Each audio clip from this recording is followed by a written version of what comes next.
नमस्ते। स्पंदन एकेडमी की कक्षा 6 में आप सभी का हार्दिक स्वागत है।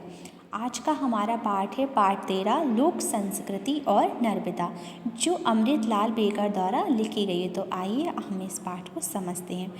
तो जो हमारी संस्कृति की लोक संस्कृति और नर्मदा, जो हमारी संस्कृति की कहानी मनुष्य और नदी के तालमेल की कहानी है। संसार की सभी प्रमुख संस्कृतियों का जन्म ही हमारी नदियों से गोद में हुआ है। जो हमारी भारतीय संस्कृति भी गंगा की देन है, परंतु गंगा श्रेष्ठ है और नर्मदा ज्येष्ठ है। विंध्य और सतपुड़ा तो तब भी थे जब हिमालय नहीं था।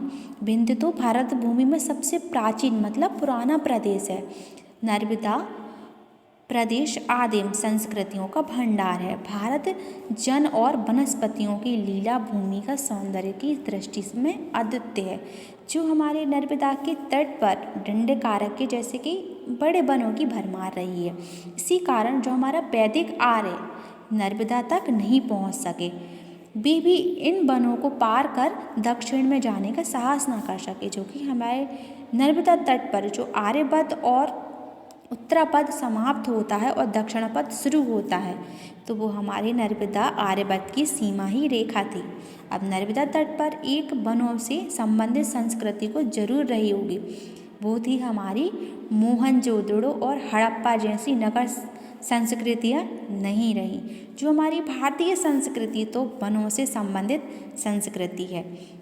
अब नर्मदा तट के पास वनों के मार्तंगे, भृगु, कपिल, जमदग्नि आदि अनेक ऋषियों के आश्रम भी रहे हैं और इनका कहना है कि जो तपस्या नर्मदा तट पर ही करनी चाहिए। तपस्या तो हमको बस नर्मदा तट पर ही करनी चाहिए। और उसी तट पर केरल के शंकर ने दीक्षा ली थी। मंडन मिश्र और शंकराचार्य सुप्रसिद्ध शास्त्र भी हुआ था। अब जैसे कि जिस तरह राम की कथा उत्तर दक्षिण भारत से जोड़ती है, जैसे पूर्व और पश्चिम भारत को जोड़ती है, तो उसी तरह नर्मदा भी देश को जोड़ने का एक सूत्र है। तो आगे हम पढ़ेंगे कि जो नर्मदा नदी के तट के उत्तरों की आर्यों की जो विचार प्रधान संस्कृति और दक्षिण में कि द्रविड़ों की आचार्य संस्कृति का समन्वय हुआ है। और यही विक्रम संबद्ध और शालिवाहन शक हैं जो पश्चिम की ओर बहती है। अमरकंटक से हमारी नर्मदा नदी निकली हुई है। तो वहाँ पर नर्मदा और सोन नदी का उद्गम आसपास होने का भी, परंतु दोनों बिल्कुल विपरीत दिशाओं में बहती है, सोन नदी और नर्मदा नदी। और उद्गम स्थल तो पास में ही है। लेकिन नर्मदा व सोन का विवाह था जब क्या है नर्मदा नाराज हो गई थी और विवाह न करने के संकल्प के साथ पश्चिम की तरफ हो गई वो, और उनकी परिक्रमा करते थे। जो नर्मदा व सोन का विवाह होने वाला था, पर सोन नर्मदा की जो दासी थी जोगिला पर ही आसक्त मतलब मोहित हो बैठे चले थे और सोन पूर्व की ओर चला गया।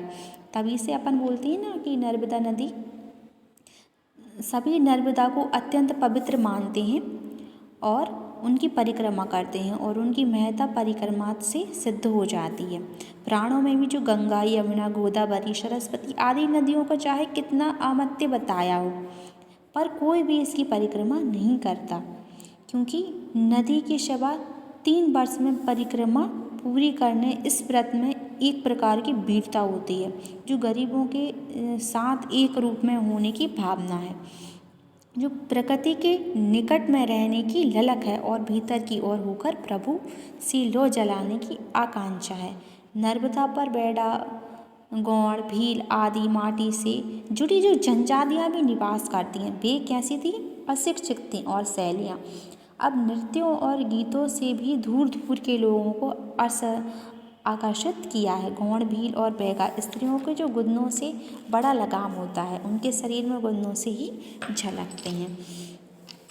तो जो नर्मदा नदी की महत्ता उनकी परिक्रमा से सिद्ध हो जाती है। जो हमारे पुराणों में गंगा, यमुना, गोदावरी, सरस्वती आदि नदियों चाहे कि महत्व बताया गया है, क्योंकि जो भक्त इन नदियों की परिक्रमा नहीं करता, घर की तमाम सुख सुविधा छोड़कर एक ही नदी की 3.25 वर्ष में परिक्रमा पूरी करना इस व्रत का एक प्रकार की वीरता होता है। यह गरीबों के साथ एक रूप होने की भावना है। जैसे कि नर्मदा एक क्या है, अद्भुत नदी है। अब भक्तगण इसे बहुत पवित्र मानते हैं, शायद इसीलिए वे इसकी परिक्रमा करते हैं। अब गंगा, यमुना, गोदावरी, सरस्वती आदि नदियाँ भी पवित्र मानी जाती हैं और पुराणों में इनकी महिमा का भी काफ़ी उल्लेख मिलता है।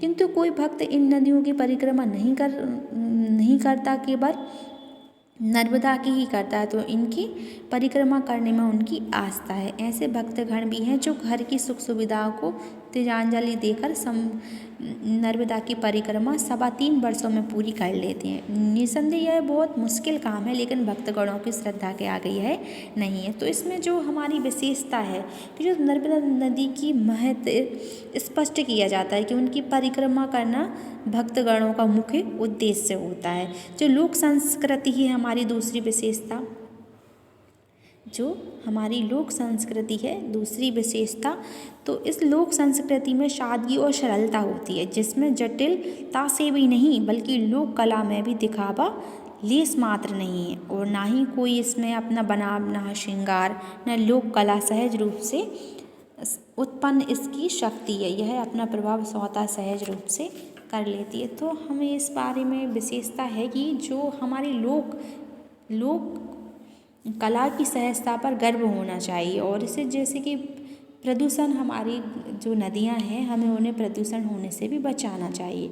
यदि इस पर आडंबर का लेस मात्र प्रभाव आ गया तो इसकी पवित्रता समाप्त हो जाएगी। Thank you.